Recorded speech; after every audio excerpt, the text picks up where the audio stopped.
Assalamu alaikum, welcome to the channel. I hope आपको notification आ गई होगी कि मैं अभी चैनल पे लाइव हूँ. जिस तरह मैंने आपको बोला है कि मैं ट्राई करूँगा कि जब भी मेरे पास टाइम हो मैं चैनल पे आके आपसे लाइव बात कर सकूँ, आपके क्वेश्चन एंड आंसर ले लूँ, एंड देन जो थोड़ी बहुत डिस्कशंस या मुझसे जो लोगों ने सवाल किए मैं थोड़ा सा उनका जवाब दे दूँ. तो शुरू करने से पहले अगर आपका कोई भी सवाल है आप यहाँ लिख सकते हैं. मैं पूरी कोशिश करूँगा कि मैं आपको इन्फॉर्मेशन दूँ. सिर्फ एक बात का ख्याल रखें, क्योंकि मैं अपने लाइव शो कर रहा हूँ अपने फ़ोन पे, तो मुझे थोड़ा टाइम लगता है नीचे से कमेंट्स पढ़ने के लिए. तो आई होप आप लोग माइंड ना करें and you are okay with that. So thank you so much जिन्होंने हमें ज्वाइन किया है. तो अगर आपके कोई भी सवाल हैं आप चैट पे लिख सकते हैं और मैं पूरी कोशिश करूंगा कि मैं आपको ऐसी इन्फॉर्मेशन दूं जो आपके लिए फ़ायदेमंद साबित हो. तो मेरे ख्याल से आप अगर कुछ सवाल लिखना चाहते हैं आप लिख सकते हैं, बट एक दो चीज़ें जो मुझे बोली गई थी मैं उन पर थोड़ी सी क्लैरिटी आपको देना चाहता हूँ. पहली चीज़ तो ये है कि फ्रेश क्लेम क्या चीज़ होती है. अक्सर लोगों को इसमें थोड़ी सी मिसअंडरस्टैंडिंग है. तो होता ये कि अगर कभी भी आपने असाइलम क्लेम किया, and it is very important कि हम बात करें उन लोगों की जिन्होंने कभी ना कभी असाइलम क्लेम किया है और उनका असाइलम ख़त्म हो गया, यानी कि अपील राइट एग्जॉस्ट हो गए और उनका क्लेम बिल्कुल ख़त्म हो गया है. वो फ्यूचर में अगर कोई नया असाइलम, आई थिंक कोई कमेंट भी है first sir when we expect result after compliance check. तो अगर आप एक स्पॉन्सर और आपका कंप्लायंस चेक हुआ है तो वो रिपोर्ट बन के जाती है एक और टीम को और वो फिर उसका जवाब देते हैं. प्लीज़ अगर आपका कोई कंप्लायंस चेक हुआ है and you are a sponsor तो प्लीज़ उनसे कंप्लायंस की जो विजिट रिपोर्ट है वो ज़रूर मांगें. क्योंकि I have been fortunate enough कि मैंने ये रेवोकेशन सस्पेंशन कॉलेजेस के बड़ा काम किया है. इन एम्प्लॉयज़ की जो फर्म्स होती है जिनके पास रजिस्टर है, यानी कि वो जो रजिस्टर के ऊपर हैं, आया आपकी स्पॉन्सरशिप विजिट हुआ है क्योंकि आपने कोई एप्लीकेशन डाली हुई थी या वो एनुअल कंप्लायंस के लिए आए हैं, प्लीज़ अपने कंप्लायंस विजिट रिपोर्ट ज़रूर मांगें. बिल्कुल आपने लिख लिया फॉर स्पॉन्सरशिप लाइसेंस तो प्लीज़ उसकी एक कॉपी ज़रूर मांगें, बिकॉज आपसे उससे लर्निंग बड़ी हो जाती है. अल्लाह ना करे आपका लाइसेंस रिफ्यूज़ हो, आपको लाइसेंस मिल जाए, लेकिन अगर खुदा ना खास्ता आपका लाइसेंस रिफ्यूज़ होता है तो it because of that compliance visit. तो उसमें जो कमेंट दिए होते हैं विजिटिंग ऑफिसर ने, हम वो देखते हैं कि वो कमेंट्स लेजिट भी थे या नहीं. बिकॉज अगर हमें लगता है कि वो कमेंट्स लेजिट नहीं थे, अनरीजनेबल हैं, अनफेयर हैं, तो आप जुडिशियल रिव्यू के थ्रू उनको चैलेंज कर सकते हो. और अगर आपको लगता है कि वो कमेंट्स लेजिट हैं तो फिर भाई आपके पास ये ऑप्शन है कि उनको सारों को करेक्ट करके जिन्होंने आपको इश्यूज बताएं after expiry of a certain time आप दोबारा लाइसेंस अप्लाई कर सकते हैं. नॉर्मली इट्स आइदर आप समझ लो 6 months इन सर्टन केसेस. हम खुद क्लाइंट को कहते हैं कि भाई आप लोग 1 year तक वेट करो before you apply for your licence. Please अगर आप इंग्लिश में लिखें आई विल बी ग्रेटफुल, आप उर्दू में ना लिखें आई विल बी ग्रेटफुल. ये किसी ने लिखा है I have got 2.5 year visa, is it 10 year settlement route. देखिए वो डिपेंड करता है PB02 कि आपने 2.5 year वीज़ा किस बेसिस पे लिया है. नॉर्मली होता है भाई कि अगर आप ओवरस्टेयर हैं और आपने बच्चे की बेस पे लिया है तो वो नॉर्मली 10 year रूट होता है. बिकॉज जो 5 year रूट होते हैं वो होते हैं जिसमें आप फाइनेंशियल रिक्वायरमेंट मीट कर रहे हो, या 5 year रूट होता है जिसमें आपकी सोल कस्टडी है या पेरेंटल राइट्स हैं बच्चे के ऊपर, आप 5 year रूट पे जाते हो. अदरवाइज तो आपका नॉर्मली 10 year होता है. आपने कहा इट वॉज ऑन टोइक issue PB02 and article 8 family and private life, तो अगर उसके ऊपर है और आप पहले ओवरस्टेयर थे तो फिर जारी बात है वो 10 year रूट पे होगा. लेकिन मुझे आपकी हिस्ट्री जाननी पड़ेगी. इट्स वेरी डिफिकल्ट कि विदाउट रीडिंग योर हिस्ट्री में आपको बोलूँ आप 10 year रूट पे हो या 5 year रूट पे हो. तो अगर आप प्लीज़ अलग से अपॉइंटमेंट बना लो, मुझे अपने डॉक्यूमेंट दिखा लो, तो आई will be more than grateful कि मैं आपको बता सकता हूँ कि आप 10 year रूट पे हो या 5 year रूट पे. लेकिन अगर आप ओवरस्टेयर थे और आपने उसके बाद टोइक इशू के बाद आर्टिकल 8 डाला है तो then it could be 10 year route. Sunny लगता है got married 5 year route entry when can I apply British. Okay आपने कहा कि आपको इनडेफिनेट मिला है ऑन अनमैरिड पार्टनर रूल. तो जाहिर बात है कि देखें अगर आप नेशनैलिटी की एप्लीकेशन की बात करें आपको ऑलरेडी इनडेफिनेट मिल गया. तो अगर आप नेशनैलिटी की बात करें तो वो ये कहते हैं कि इनडेफिनेट के 1 साल आपको वेट करना पड़ता है और उसके बाद आप नेशनैलिटी अप्लाई कर सकते हैं. एंट्री क्लियरेंस से नेशनैलिटी का कोई ताल्लुक नहीं है भाई.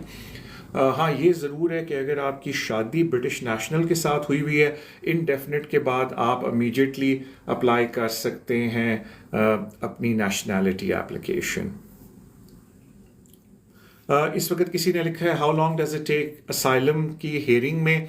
भाई अब माई HMCTS का सिस्टम ही हो गया कि पहली स्टेज में आप जब अपनी अपील जमा कराते हैं तो वो होम ऑफिस को कहते हैं कि वो अपने डॉक्यूमेंट्स आपको कोर्ट में जमा कराएं, जिसमें उन्होंने उनको 4 to 6 वीक दिया होता है। जब होम ऑफिस अपने डॉक्यूमेंट्स कोर्ट में जमा कराते हैं तो फिर कोर्ट आपको बोलता है कि आप अपना अपील और सारा जमा कराएं, जिसमें अनदर 4 to 8 वीक्स लगते हैं, और उसके बाद होम ऑफिस रिव्यू करता है जिसमें 3-4 वीक्स लगते हैं और फिर हेयरिंग आती है। तो ये जो पूरा प्रोसेस है ये 8 to 9 मंथ्स का या रफली 8 मंथ का प्रोसेस है। लेकिन जो पहली स्टेज है आप समझ लो वो 4 to 6 वीक्स में आती है, जिसमें होम ऑफिस अपने डॉक्यूमेंट्स देता है।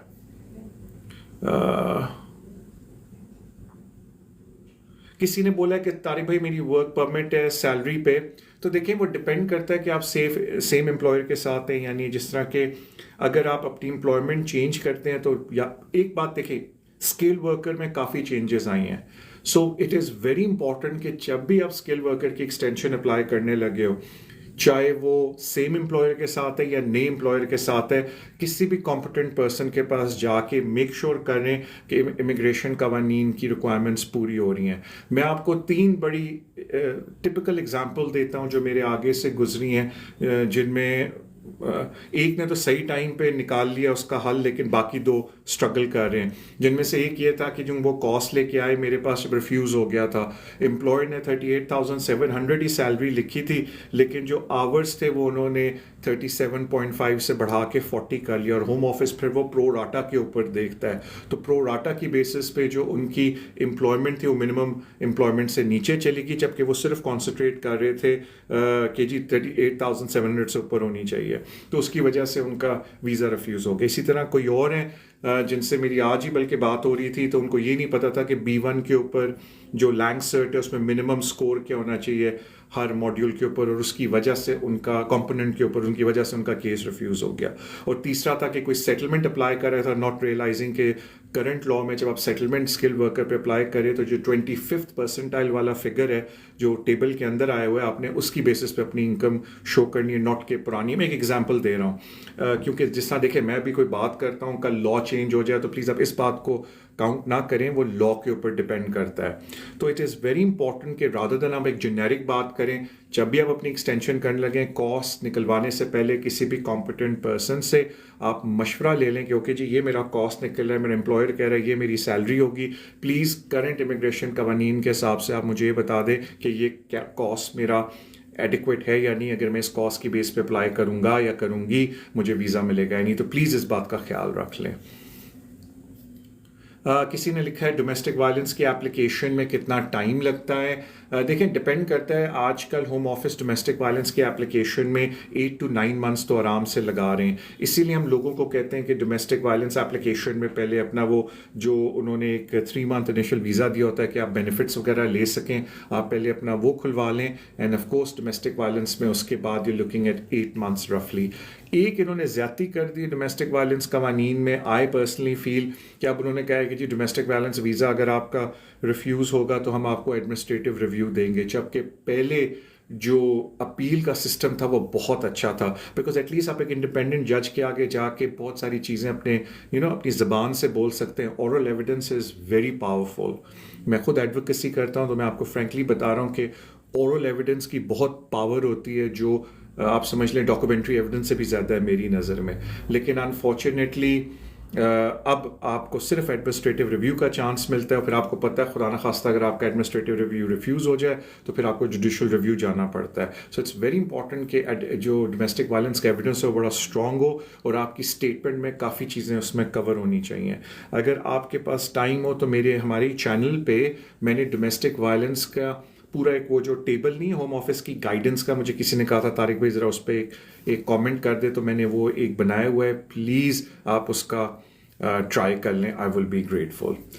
Spouse visa fast track service, is it any good? बिल्कुल, अगर आप पैसे दे रहे हैं तो आइडियल वर्ल्ड में यही है कि होम ऑफिस जल्दी डिसीजन दे दे, लेकिन आजकल ये मैंने अक्सर देखा है, आप समझ लें premium service, super priority service के अंदर कि होम ऑफिस मुड़ के कह रहा है कि हमें थोड़ा सा और टाइम चाहिए, उसमें घबराने की बात नहीं है, जस्ट रिलैक्स। लेकिन अगर you have the money then go for the premium service. मैं लोगों को यही करता हूँ।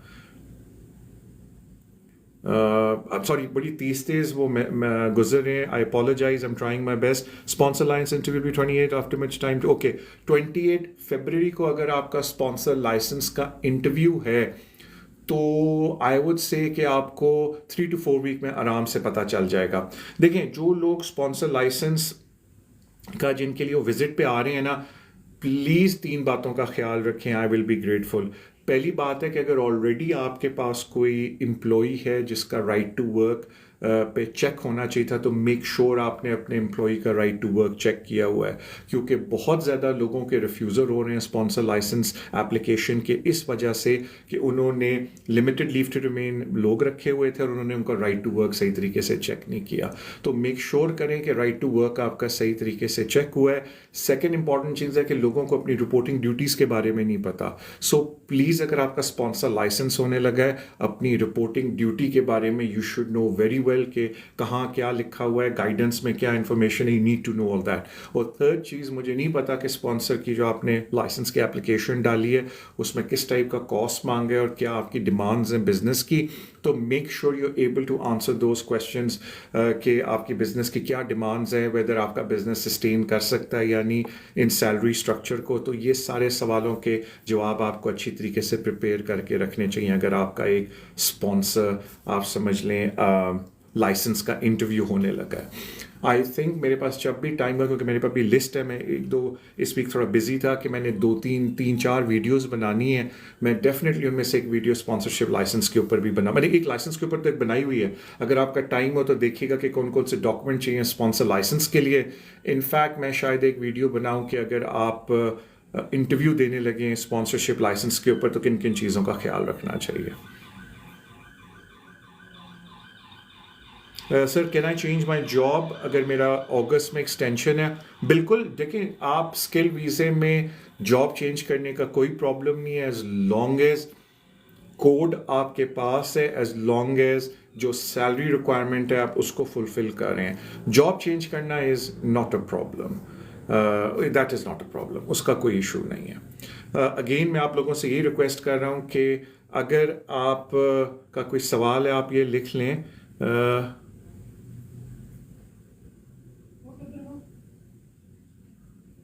मुझे ये नहीं पता कि आप क्या बात कर रहे हैं कि कौन सा केस स्टूडेंट के लिए अच्छा है कि वो अपनी स्टडी पूरी कर लें। देखें, अगर मैं आपको क्वाइट ऑनेस्टली एक बात बोलूं, कैंडिडली बात बोलूं, मुझे जो लोग यहाँ पढ़ने आते हैं ना, मुझे उनसे 2-3 कंसर्न है। क्वाइट ऑनेस्टली मैं सच्ची बात आपको बोलूं, एक तो मेरे पास स्टूडेंट आते हैं वो ऐसी डिग्रियां कर रहे हैं जिसमें मुझे लगता है कि बड़ा डिफ़िकल्ट है उनको आगे जॉबें लेना। तो देखिए, मार्केट रिसर्च करें before getting into a degree. Market research के देखें ना, आजकल ज़माना AI का है, आजकल ज़माना ऑनलाइन एजुकेशन का है। ये ऑनलाइन वजह से AI रिलेटेड एजुकेशन या IT related education, I think इस सेक्टर में फिर भी जॉब अपॉर्चुनिटीज़ हैं। अगर आप BA कर रहे हैं, BSc कर रहे हैं, MBA कर रहे हैं, तो आप इस बात का ख्याल रखें कि एज सच या मास्टर्स की जॉब मिलने में आगे जाके स्कोप बड़ा कम है। इट इज़ वेरी इंपॉर्टेंट कि अगर आप पैसा लगा रहे हैं 3 साल बैचलर्स डिग्री में या मास्टर्स डिग्री में, प्लीज़ कोई ऐसी डिग्री करें जिसका कोई रेलिवेंस है, यानी कि आगे जॉब मिलने के चांसेस हैं। जिस तरह एजुकेशन में डिग्रीज हैं, आप एजुकेशन में कुछ कर लो तो फिर एजुकेशन सेक्टर में जॉब मिलने का चांस है। आप हेल्थ केयर में कोई मास्टर्स कर लो तो फिर चांस है हेल्थ केयर में जॉब मिलने का। लेकिन कोई ऐसा मास्टर्स करें जिससे आगे कोई जॉब की आपकी अपॉर्चुनिटी हो। हैविंग सेड दैट मास्टर, मैंने एक वीडियो निकालनी थी, my apologies, good luck to everyone. मुझे भी डेट याद नहीं है आप लोगों का, I think I have to do a video for that. आजकल वो इंडिया का बैलेट वापस शुरू हो गया है, तो they going to do a ballot for all Indian nationals जो इंडिया के अंदर है। मैं उसके ऊपर डेफिनेटली एक वीडियो अलग से बनाऊंगा। मुझसे गलती होगी लेकिन I am pretty sure social media आजकल इतना फैला हुआ है इन चीज़ों के बारे में, किसी ने ऑलरेडी वीडियो बना दी होगी। तो जो भी इंडिया में बैठे हैं और वो जो युद्ध स्कीम है जो आई थिंक ऋषि सुनक ने निकाली थी, उस पर बैलेट डालने लगे हैं। Wish you all the best, I hope आप लोगों का बैलेट पे नाम निकल आए। उसकी डिटेल्स के आई थिंक मैं एक उस पर अलग से वीडियो बना के डेफिनेटली आप लोगों के लिए कर दूंगा। Oh, thank you so much, TJ. आपने कहा ballot will open tomorrow. अब I think I'm too late to make a video of that. लेकिन congratulations and good luck to anyone जो कल ballot के अंदर करेगा. I wish you all the best. अच्छा जी, let's have a look. Is the new citizenship rule to change? देखिए, आप मेरे ख्याल से बात कर रहे हो जिस पे काफ़ी मीडिया एक्सपोजर आया है कि जी जिन्होंने नई एप्लीकेशंस आप क्योंकि डेट गुजर गई है डाली और वो इलीगल एंट्रेंट थे, हम उनको नेशनैलिटी नहीं देंगे.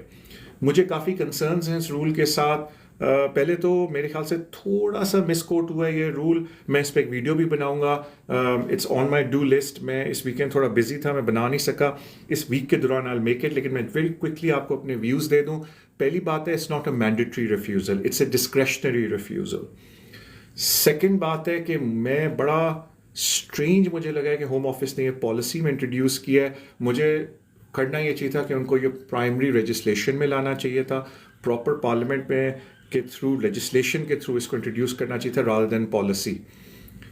तीसरी मेरी बात है कि it's a direct violation of article 31 and 34, जिनमें से एक आर्टिकल ये कहता है कि अगर कोई असाइलम सीकर या कोई रेफ्यूजी वाला इधर आया है, यू मस्ट अकोमोडेट हिम कि उसको यहाँ की नेशनैलिटी मिले अगर उसने सारे कवानीन को पूरा किया है. और एक और आर्टिकल आई थिंक 31 है जो ये कहता है कि अगर कोई इलीगल तरीके से आपकी कंट्री में आया अपनी जान बचा के, तो आपको उसको पेनलाइज नहीं करना चाहिए, जो कि ये लग रहा है this policy is. So I think भाई ये जो नई इन्होंने पॉलिसी निकाली है इस पर बहुत लिटिगेशन होगी. मैं I don't want to put my neck on it, लेकिन मुझे लगता है ये पॉलिसी ओवरटर्न होगी कोर्ट्स के अंदर, बिकॉज इट्स अ वेरी, आप समझ लेना कि एक बस लाइन खींचती है. It can't be like this, has to be more to it. So बहुत ज़्यादा ये चैलेंज होगी, बड़ा एग्रेसिवली ये पॉलिसी चैलेंज होगी. और जिस तरीके से इसकी वर्डिंग है इस वक्त पॉलिसी के, I do not see this sustaining, कि ये रह नहीं सकती इस तरीके से. अब वो कितना टाइम लगता है इस पॉलिसी को चेंज होने में कि जी हम इलीगल लोगों को कभी नेशनैलिटी नहीं देंगे, जो डिस्क्रेशनरी है बाय द वे, मैंडेटरी नहीं है, वो बात की बात है. प्लीज़ अगर आप इंग्लिश में लिखो I will be grateful, Urdu ना लिखें please, I will be grateful to you.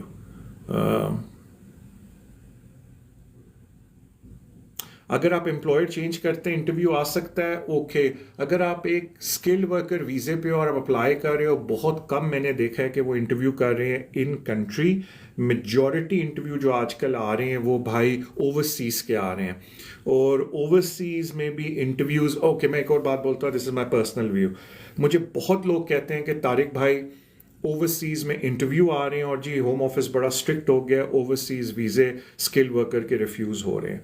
I will be honest with you, मैंने बहुत इंटरव्यू नोट्स देखे हैं. मैंने ऐसे बहुत जो मैंने देखे हैं, ओके आई वोंट से बहुत देखे हैं, एटलीस्ट जो मैंने देखे हैं उसमें मैंने ये नोट किया है कि एक एक्सटेंट तक बंदे की नॉलेज बहुत लिमिटेड थी उस रोल के बारे में, जिस रोल के बारे में उसको स्पॉन्सर किया गया है. और मैं अक्सर जब अपने यहाँ के क्लाइंट्स जो मुझे आप समझ लें एम्प्लॉयज़ हैं, मुझे दिखाते हैं तारिक भाई ये देखें इंटरव्यू हमारा रिफ्यूज़ल हुआ है, व्हाट डू यू थिंक. तो देखें मैं वो कहते हैं देखें जी बंदा आता हम ट्रेन कर लेते, बंदे को भी इतनी नॉलेज नहीं है यूके मार्केट की. तो मैं उनको एक ही बात बोलता हूँ, देखो यार आप 40,000 सैलरी पे किसी को बुला रहे हो, अगर आप किसी को 40,000 के ऊपर बुला रहे हो तो एक एक्सपेक्टेशन है कि उसका बड़ा हाई लेवल होगा इस जॉब को करने के लिए.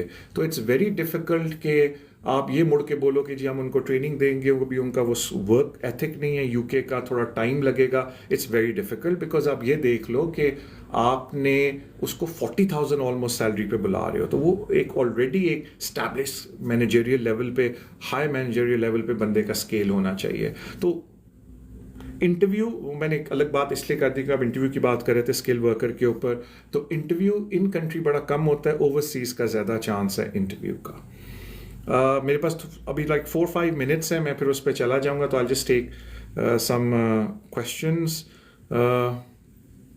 किसी ने कहा मेरा ख़त्म हो रहा है वीज़ा 2 मंथ्स. आप 2 मंथ पहले भी अप्लाई कर सकते हो, लेकिन नॉर्मली मैं लोगों से कहता हूँ कि 1 मंथ पहले अप्लाई करो, that's better. 2 month is a bit too much, तो 1 मंथ पहले इज़ ओके.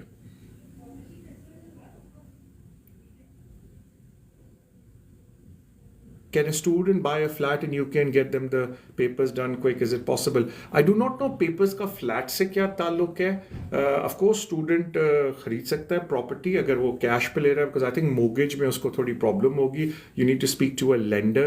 मेरी वो चीज़ नहीं है, लेकिन मुझे नहीं पता how do you say कि जी flat लेने से student कि सेटलमेंट में कोई हेल्प मिलेगी, बिकॉज अगर आप प्राइवेट लाइफ एप्लीकेशन डाल रहे हो तो आपको पता है रूल इज़ 20 ईयर्स, ये वेरी सिग्निफिकेंट ऑब्स्टिकल का मैंने ऑलरेडी एक वीडियो बनाई है, प्लीज़ आप उसको देख लें। लेकिन सिर्फ घर लेने से कोई ऐसी चक्कर नहीं है कि वो जी मुझे यहाँ वो हो जाएगा, वीज़ा मिल जाएगा, उसका घर से कोई ताल्लुक नहीं है।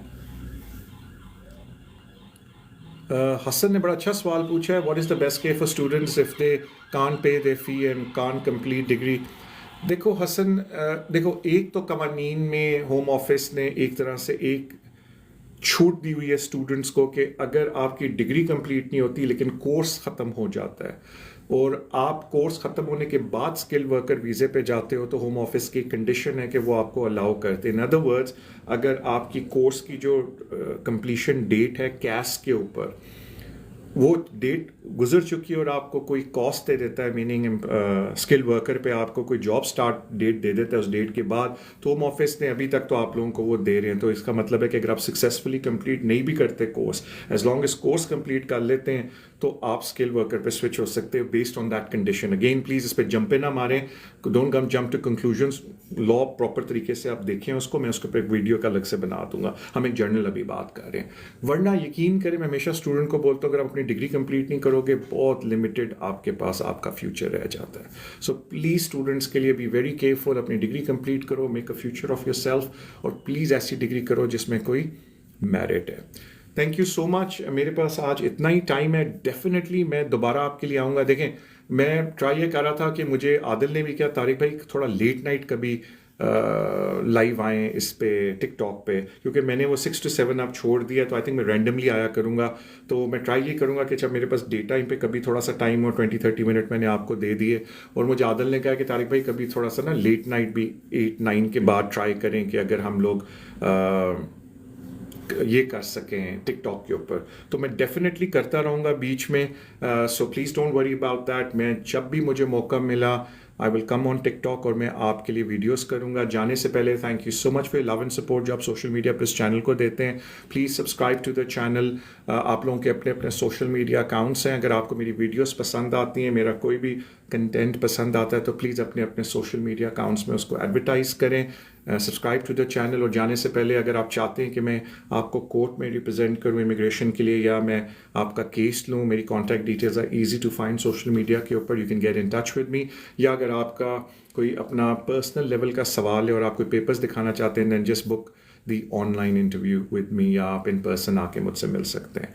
थैंक यू सो मच, अपना ख्याल रखें। डेफिनेटली लाइक आई सेड कि मैं और टाइमिंग्स पे टिकटॉक पे इस तरह के कर लूँगा आपके लिए। अपना ख्याल रखें and I will see you very soon. Take care of yourself. अल्लाह हाफिज़।